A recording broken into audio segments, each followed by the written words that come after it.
Section 2. Whispers from the Ancient Sands, Lilith's Earliest Tales. Lilith's story begins long before the Bible, her roots stretching back to the cradle of civilization in ancient Mesopotamia. This region, often referred to as the birthplace of human civilization, was a melting pot of cultures, beliefs, and mythologies. It is here, amidst the fertile valleys of the Tigris and Euphrates rivers, that the earliest stories of Lilith began to take shape. The Sumerians, one of the earliest known civilizations, wove intricate tales of powerful female deities. These stories were not just simple myths, but were deeply embedded in their understanding of the world and the cosmos. Within this rich tapestry of myth, we find the first whispers of Lilith's existence, a figure who would evolve and transform through the ages. In Sumerian mythology, Lilith appears as Lilith, a demoness associated with the wind and the night. The Sumerians believed that the night was a time of mystery and danger, and Lilith embodied these fears. She was a creature of the shadows, moving with the wind, unseen, but always felt. Depicted with wings and talons, Lilith was a symbol of the untamed forces of nature. Her wings represented her ability to move freely between the worlds of the living and the dead, while her talons symbolized her dangerous and predatory nature. She was a creature of both beauty and danger, captivating, yet terrifying. These early representations of Lilith paint her as a figure of fear and awe. She was not just a demoness, but a force to be reckoned with, embodying the primal fears of the ancient world. Her presence was a reminder of the thin veil between order and chaos, life and death.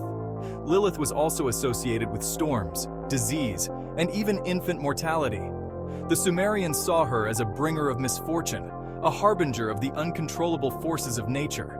Her connection to storms symbolized her power to disrupt and destroy, while her association with disease and mortality highlighted her role as a bringer of death.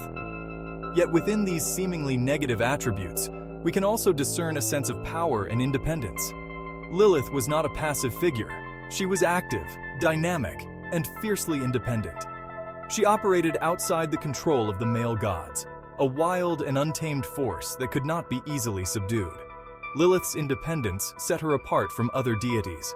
She was not subservient to the male gods.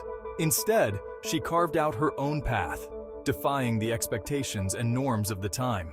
Her untamed nature made her a symbol of female power and autonomy, a figure who refused to be controlled or dominated.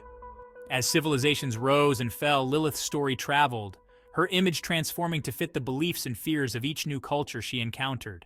From the Sumerians to the Babylonians, each civilization added new layers to her story, shaping her into a complex and multifaceted figure. In Babylonian mythology, Lilith becomes Lilu, a succubus who preys on sleeping men. This transformation further cemented her association with female sexuality and danger. The Babylonians saw her as a seductress, a figure who could lure men to their doom with her beauty and charm. These early tales, though fragmented and often contradictory, lay the foundation for the complex and multifaceted figure Lilith would become in later Jewish tradition. Each story, each myth, added new dimensions to her character, making her one of the most enduring and enigmatic figures in mythology. Section 3. The First Woman's Rebellion, Defiance in Eden. Lilith's most enduring tale unfolds within the pages of the Bible, albeit in a subtle and often overlooked passage. In the book of Genesis, we are introduced to Eve, created from Adam's rib to be his companion and helpmate. However, Jewish folklore and midrashic texts offer an alternative narrative, one that places Lilith as the true first woman, created not from Adam's rib, but from the same earth as Adam himself. This seemingly minor detail carries profound implications. Created equal to Adam, Lilith refuses to be subservient to him. She demands to be treated as his equal, not his subordinate. When Adam attempts to assert his dominance, demanding she lie beneath him during intercourse, Lilith utters the ineffable name of God and flees the Garden of Eden. This act of defiance, of choosing freedom over subjugation, lies at the heart of Lilith's enduring appeal. She becomes the archetype of the rebellious woman, the one who dares to challenge patriarchal authority and forge her own path. Her flight from Eden is not a fall from grace, but a bold assertion of self-determination, a rejection of a system that seeks to confine and control her. Section 4. Cast out, not cast down. Lilith's exile and transformation. Lilith's refusal to submit to Adam's will has dire consequences. Her defiance is seen as a direct challenge to the established order, a rebellion against the divine hierarchy that places man above woman. Cast out of Eden, she is cursed by God and condemned to wander the desolate wilderness. This barren land, devoid of the lush beauty of Eden, becomes her new home, a stark contrast to the paradise she once knew. In some versions of the story, she is forced to endure the death of her children, a punishment for her defiance. This loss is a heavy burden, a constant reminder of the price of her rebellion. Yet, even in exile, Lilith's spirit remains unbroken. She refuses to be defeated by her circumstances, drawing strength from her inner resolve. She embraces her independence, finding solace and power in the darkness that now surrounds her.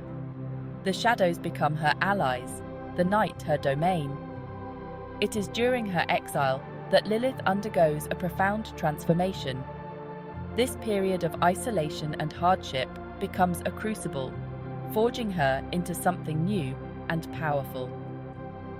No longer the innocent woman formed from the earth, she becomes a creature of the night, her appearance shifting to reflect her newfound power and independence.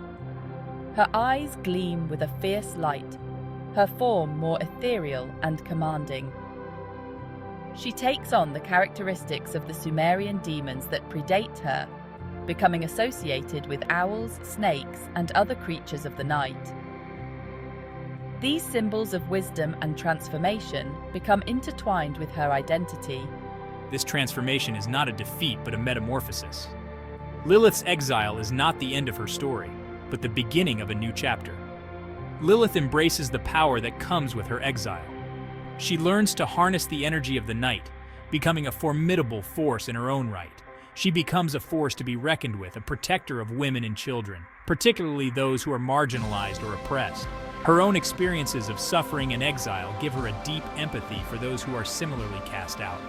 Her story becomes a beacon of hope for those who have been cast out, reminding them that even in darkness, there is strength and resilience. Lilith's journey from exile to empowerment serves as an inspiration, showing that adversity can be a catalyst for profound personal transformation. Lilith's legacy endures through the ages, a testament to the power of defiance and the strength found in embracing one's true self. Her story is a reminder that even in the face of great adversity, one can find the strength to rise and transform. Today, Lilith is often seen as a symbol of empowerment, particularly for women who seek to break free from societal constraints. Her tale is a powerful narrative of resilience, independence, and the transformative power of embracing one's true nature. Her influence can be seen in various cultural and literary works, where she is portrayed as a complex and multifaceted character. Lilith's story continues to resonate, offering a powerful message of hope and strength to those who feel marginalized or oppressed.